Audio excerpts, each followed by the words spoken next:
Secretary Larry Gadon, kasi meron pong kumakalat na balita no na ito daw si Senator Amy Marcos anak sa labas. Kayo po ba ay naniniwala doon? No, hindi totoo yan. Alam mo, yung mga klase ng paninira na yan, ang walang bahid ng katotohanan. Hindi totoo na si Senator Amy Marcos ay anak daw ni nasirang Mayor Lacson ng Manila. Walang katotohanan yan.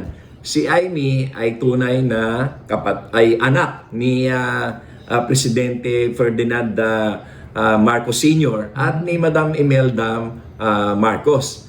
Walang katotohanan yan, chismis na yan. Ang may katotohanan ay yung pagiging sa issue ng dito sa binabato niya kay Presidente Bongbong Marcos na gumagamit ng droga. Yan ang malaking kasinungalingan. Para sa akin, dito ay lumabas yung pagiging boba ni Senator Amy.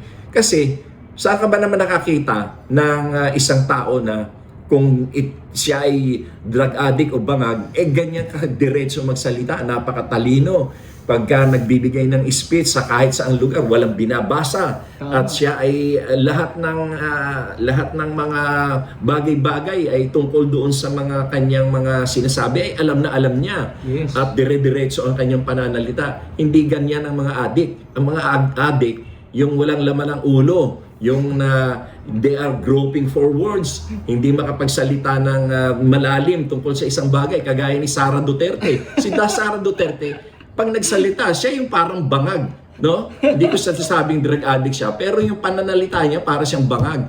Yung napakababaw, wala kang makitang statesmanship, at walang lalim ang kanyang mga sinasabi. At hindi siya magaling mag-English. Yung English niya, elementary English at saka Carabao English. Saan ka ba naman gusto mo maging presidente ng bansa? Paano yan? Ang pagiging presidente ng bansa as a head of state, you will be talking to a lot of leaders of other countries, and you will be exchanging thoughts with them, yung mga kuro-kuro, kung mga ano-ano mga usapan. Paano kung ganyan ang ating, kung kagaya ni Sara Duterte ang magiging presidente, walang laman yung ulo, napakahina mag-English, napakahina ng kanyang mga statements, wala kang marinig na kalaliman ng kanyang isipan. Yan ang talagang parang addict, yung walang laman ng ulo at saka tamad. Isipin mo nung one time tinanong siya kung alam niya yung mga nangyayaring sitwasyon dito sa Pilipinas. Ang sagot ba naman niya ay hindi daw, kasi iba naman daw ang timeline doon sa abroad at saka dito sa Pilipinas. Hindi niya alam na sa cellphone lang, kahit sa ang sulok ng mundo, pwede mong ma-check ang mga pangyayari sa isang lugar. Dahil na buong mundo naman, meron ka namang internet services na makukuha. At yan ay, ang lahat naman ng mga balita ay pwede mong malaman, lahat ng mga pangyayari. Ang ibig sabihin lang noon, talagang tamad siya na alamin ang mga pangyayari. As a leader, dapat alam mo kung ano ang mga pangyayari sa inyong bansa. Para sa decision making, alam mo kung ano ang gagawin mo. No? Sa kanya, hindi niya alam ang mga pangyayari. Marami siyang hindi alam. Kagaya sa healthcare, sinasabi niya, wala raw kwenta. Hindi daw sapat. Ano yan magmula nang naging presidente si BBM, ay katakot-takot ang naging increase ng mga benefits sa PhilHealth. Diba? Without increasing the premium. At kahit na wala nga pa nung time ng subsidy, napakalaki pa rin yung itinaas ng mga benepisyo ng PhilHealth.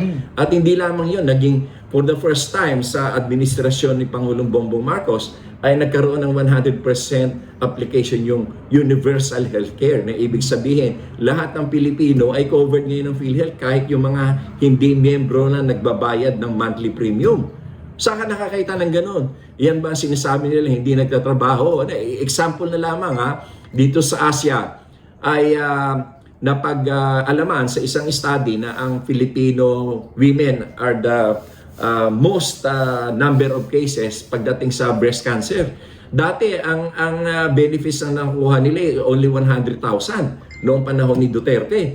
Nung malaman ni Presidente Bongbong Marcos yan at nung chinek naman nila ang pondo ng PhilHealth, ginawang 1.4 million. Mahigit 10 doble. Kasi ang katwiran niya, kasama na dapat yan yung kung may operasyon, may mga laboratory, pati mga gamot, bayad sa doktor, dapat kasama na yan. Kaya from 100,000 to 1.4 million. Iyan ang ginawang benepisyo ni BBM.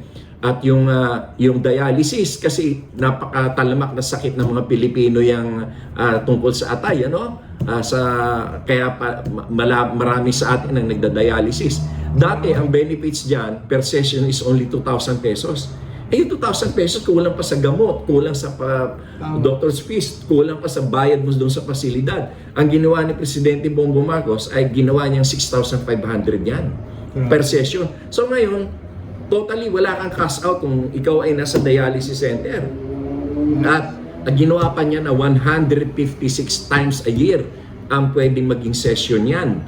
Ang dati 52 or 58 times lang ang allowed ng PhilHealth sa dialysis. Ngayon, 156 times a year at 6,500 pesos na benefit. So talagang ngayon, wala nang problema yung mga nagda-dialysis. Zero cash out sila.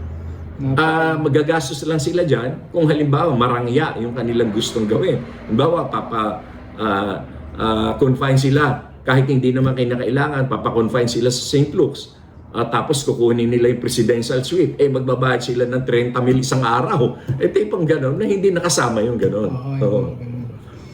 At yung ginawa ni Pangulong Bongbong Marcos na lahat ng DOH owned and operated hospitals ay zero billing. Ngayon lang nangyari yan. Sa panahon ni sa panunungkulan ni President Bongbong Marcos, yan ba ang hindi nagtatrabaho? Yung mga farmers natin ngayon, happy sa kanilang mga tulong na binibigay. There are more than 90,000 land titles, na individual land titles na pinimigay ang Pangulo. At patuloy ang pagbibigay sa kanila. You can check sa Philmeco kung ano-ano yung mga makinarya, mga teknolohiya na binibigay sa kanila.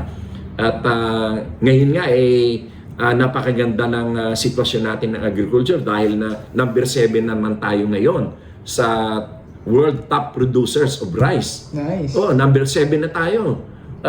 Ang naging sistema nga lang ay naging problema ay napakalakas kumain ng kanin ng mga Pilipino na nag-i-import pa rin tayo. Pero darating din ang panahon na hindi na tayo mag-i-import. Magiging self-sustaining tayo dahil na napakaganda ng mga programa na ginagawa ni Pangulong Bongbong Marcos dito sa agrikultura. Ito Quest na.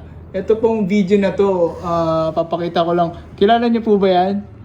Oo. Play natin. Mas maganda. Ano ba ang English sa bobo? Damn! You idiot! Wala kayong chat GPT dyan Akala pa niyo mag-chat GPT.